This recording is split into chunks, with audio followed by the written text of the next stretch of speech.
Ready? Yes. Okay.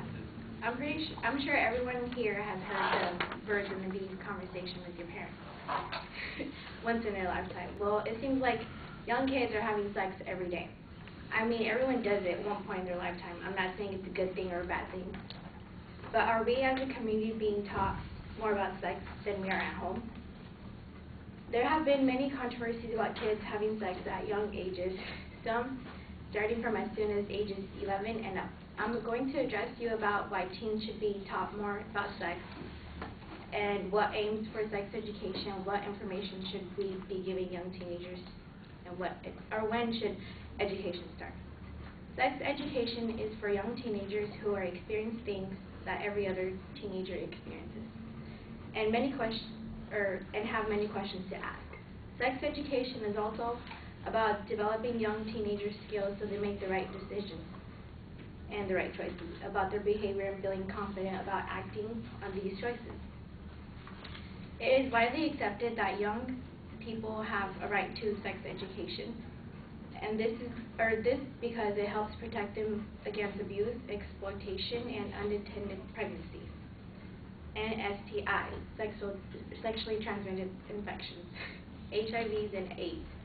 Statistics show that 1/4 of 15-year-old females and less than 13% of 15-year-old males have sex, compared with 66% of 18-year-old females and 68 18-year-old males who have sexual intercourse.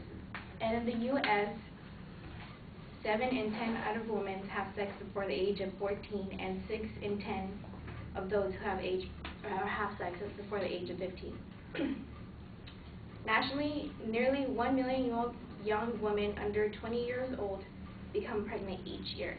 This means that 2,800 teens get pregnant each day. And that's a lot, I would say. Also, 1 in 4 sexually active teens become infected with sexually transmitted infections. So what information should be given to teens? Many young teenagers get information about sex from sometimes their parents, mostly their friends, the media, internet, movies, magazines, and books, and of course, the internet too. Providing information about sex education helps young teens further understand what they already know. With correct information, young teens can put themselves at greater risk than the teenagers they already have prior knowledge about sex. Young teenagers should know about sex development, reproduction, contraception, and birth control. Also, teens should have a class where they understand how to take care of a family in case they do get pregnant and what options they do have from there on. What are the aims for sex? The aims for sex education is to reduce the numbers of pregnancies and let the young teens be better informed about sex and what precautions they should take before they have sex. Also, to make the right decision in case they do get pregnant, and what to do and what not to do. When should sex education start? For some unlucky teens, their first time sex experience starts with an ST infection or an unplanned pregnancy. Sex education should start before the kids reach puberty or at the age of 11, which sounds appropriate, to talk about sex. Talking to your teens about sex also could depend on the physical, emotional, and intellectual development of young teens, as well as their level of understanding the information that you're providing to them. And it also depends on how you present the information to your teens. Another good thing is that if you start giving your child the talk about the birds and the bees at an early age, it provides the basis in which knowledge is built over time, and telling them how the body changes as you grow older, which this would include the basis where they will understand more about the time they reach puberty and their preteen years, and thus they would hopefully make the right decision. So in conclusion, for those of you who do have kids or are planning to have kids, it's a good time to get the conversation started early about the birds and the bees so they are more informed about sex and won't go trying on their own without knowing anything. I'm pretty sure you don't want your daughter coming home and saying those dreadful words, "Mom, I'm pregnant," just because you didn't want to talk about the birds and the bees.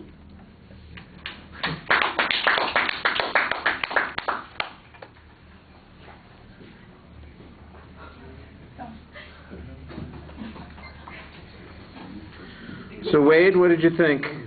I thought the topic was good. It's very controversial. You had a lot of statistics, but you didn't really cite it, so I don't know really where you're getting your citations from. Like, you have a lot of stats, but I don't know whether it's like you're getting it from, so I don't know if it's a credible source.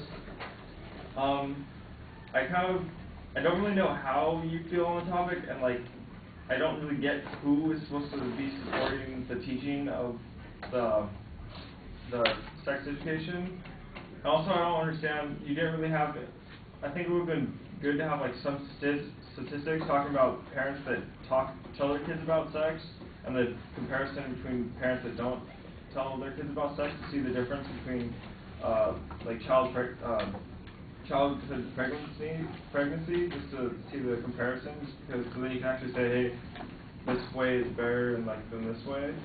And I think you're a little bit short, and it kind of felt like you're reading off a script. You didn't look too much at the audience. You kind of were stood still. It was a little awkward. You stood kind of still, just reading your paper, and just with every glancing up and down at people every once in a while. But other than that, it was decent. All right. I thought you got to add an okay commonality to get things started. The subject is universally applicable, and we know what your topic is. Your goal is actually stated adequately. The setup of the secondary issues is there, but it seems kind of perfunctory. It's just like, here's what they are, and it doesn't sound very engaging. Same sort of thing when you're doing the signposting. When they come up, you present them. Well, what is the aim of this? You know, when should teens be having sex? It sounds like a fact page on some website, or it sounds like a brochure that you'd get at the health center. You know, it really does come across a little bit too much like, you know, here's a lecture I'm going to give you on these particular issues, instead of something that's a bit more organic.